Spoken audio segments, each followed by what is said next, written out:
We are not Eurosceptic, but we are in favor of a Europe that keeps sovereign nations.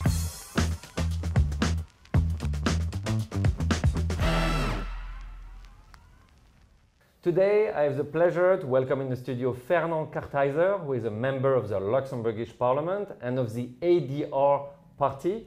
If you're not familiar with this party, it's the fourth party of the country with 5 seats in the Luxembourg Parliament since last year's election. It was created in 1987 and the focus initially was to advocate for a reform of the private pension. Mr. Kartheiser, welcome in the studio. Well, thank you very much. I'm very happy to be here. Welcome. So you are a candidate for the European election. You did your career in the army, you were an ambassador, and you are still a diplomat, even though you have to pause this part of your career while being in the parliament. Yes.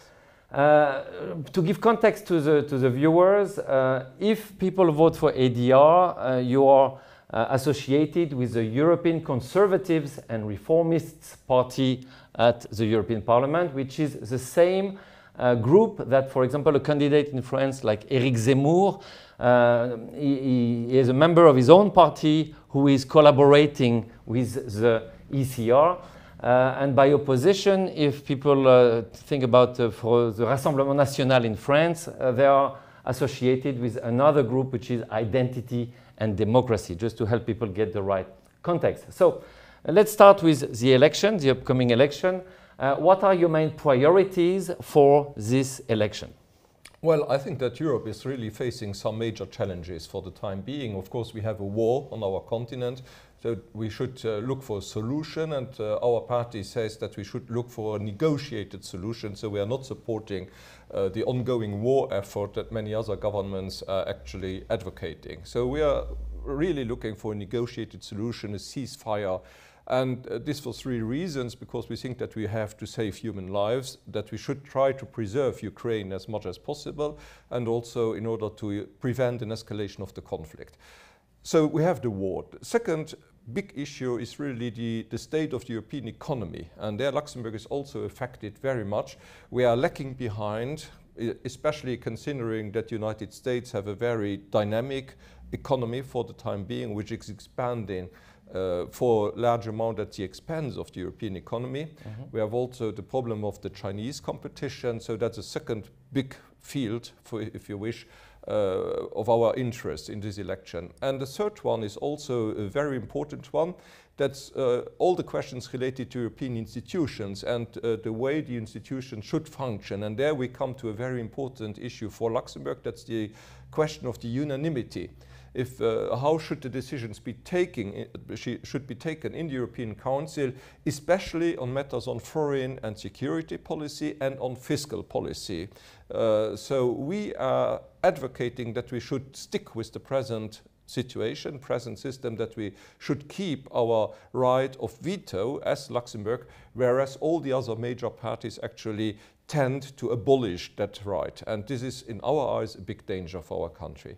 Yeah, of course, we've seen the Leto report recently, which of course could be seen as an opportunity or a threat for Luxembourg. You are considered, I think, as the only party in Luxembourg which is Eurosceptic.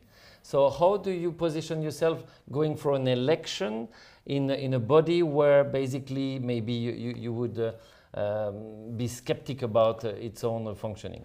Actually, we are not really Eurosceptic. I think that we are pro-European, but there, as you are well aware, there are different ideas of how Europe should be structured. What is the best model for the European Union? Many people think that it should be like a federalist system, a little bit following the American example with a central government, central institutions and so on.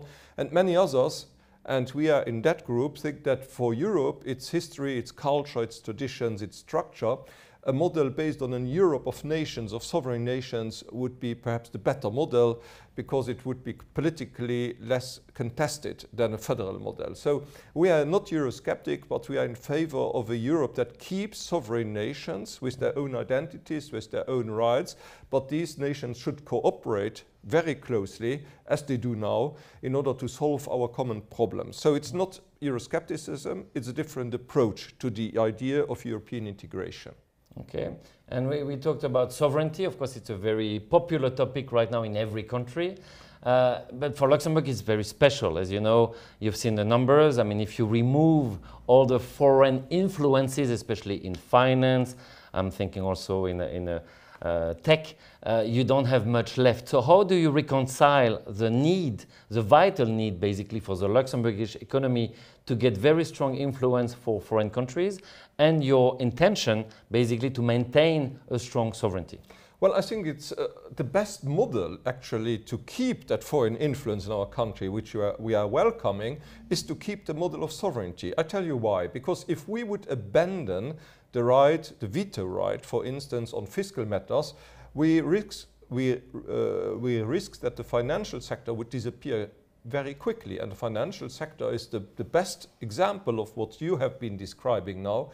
A strong foreign presence, a presence that contributes to the wealth of our country. Mm-hmm. So we have to be very careful because since the other parties would like to abandon the right to say no, we would not keep a margin of negotiation to keep enough fiscal advantages to keep foreign companies interested in Luxembourg. Mm-hmm. So our interest is to keep our rights in negotiations, our specificities in our fiscal system, in order to keep foreign companies here, to welcome foreigners who would like to work in Luxembourg. And in order to achieve this, we have defined this position on keeping our sovereign rights, including in fiscal matters. Okay, and if we go back to the competitivity of Europe, you mentioned that there is, of course, a very difficult context for Europe versus America, as you said, which is going fantastically well. China, India are not doing too bad compared to us. So if you get some influence, how do you fix that?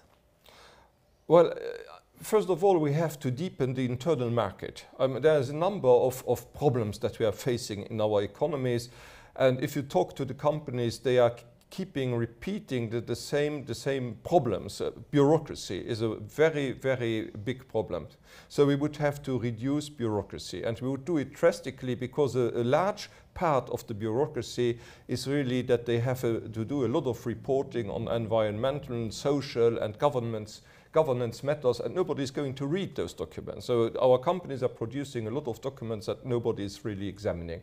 Second part of it, we have these due diligence also rules now that force our companies to make all kinds of examinations in foreign countries about human rights, working conditions and so on.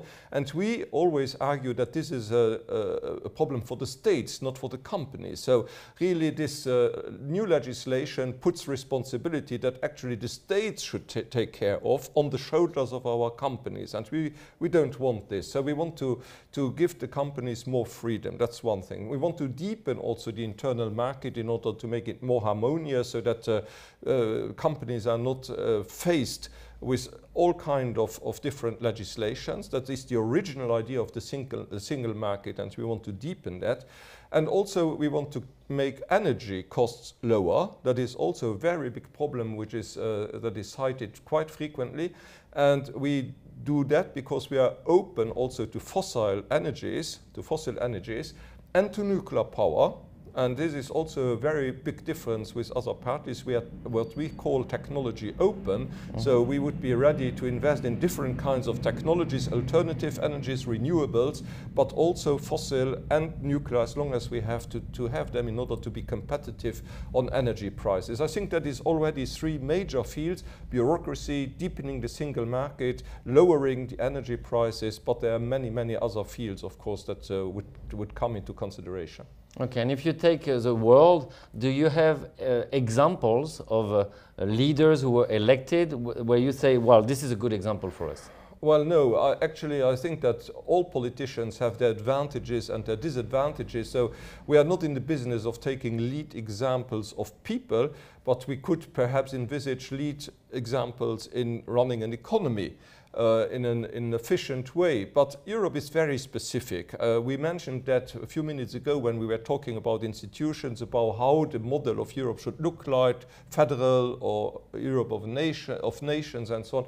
And in the economies it's similar, because we can harmonize to a certain extent the European economies, But we cannot go into harmonizing social security, health systems, education, culture, because they are so different from one country to another. We have to keep a number of specificities. Others don't have those problems. The Americans, the Russians, the Chinese, the Brazilians, they all work with a much more harmonized system, and they can therefore also structure their economies in a different way.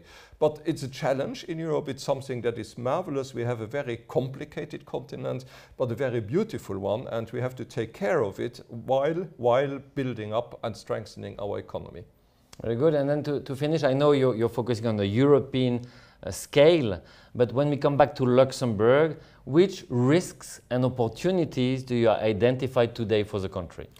Well, it's a good question, actually, but there are so many risks. I think that we have, of course, the problem that we have only half of the population, which is Luxembourgish. It's a problem, but it's also an opportunity. And I would like, it's not a problem in a negative way. It's a problem in a positive way. How can we integrate those people? Who is interested in integration? I think that is also different. Some people come only for a few years to Luxembourg. They are not really interested in integrating. Some others come to make their lives here. And so we have to integrate them. What can we do in this very complicated language situation that we have? We use every day, we use or misuse every day several languages. So how can we deal with that? How can we preserve our interest in the European framework? How can we implicate the great region, as we call it, better in our economy? Because we are so much dependent on it for people who come to Luxembourg to work, for these, what is it called in English, the frontaliers, those who come for one day. Cross-border workers. We have a number of challenges, both in that cultural field, since we are a small nation, in the economic field, because we are very much dependent on the surrounding nations. And also, I think we have to look for the future in the European framework again, because we and other smaller nations in Europe, and there are more and more of the smaller ones, have a common challenge. How can we continue to defend our interest in a European Union that is going to be enlarged in the next years with more than 30 member states? And that poses, of course, particular challenges to the smaller states in Europe. And if we come back to this, you mentioned the 50% residents, non-Luxembourgers, but there's also another 45% of cross-border workers. So it's like the whole population is covered. You mentioned integration. So what would it be? Would it be to get people to speak Luxembourgish? Would it be for them to take nationality? Yeah, I think if you stay for a longer time in a country, I think that is perhaps, if you want, nobody should be forced to do anything. We are not working by compulsion or whatever, but we would like to make an offer to integrate, also to take the Luxembourgish nationality, to speak the language, because if you do that, you can participate fully in a society, because you can live here quite well, I think, I hope so, but you will never grasp everything that happens in the country. If you don't speak the language, you will not understand the literature, theater. You cannot communicate with everybody because you have no common language, maybe in some circumstances. And if somebody comes to Luxembourg in order to stay for longer or to make his life here, I think that learning the language and so would help in order to participate fully in society, and also taking the nationality would certainly help also in gaining the voting rights, and so you have political influence having the Luxembourgish nationality. And in that perspective, to give the people the opportunity to fully participate in our society, I think integration is a very good way to do that. Perfect. Well, thank you very much for your time. Well, I was very happy to be here. Thank you for your interest in our positions.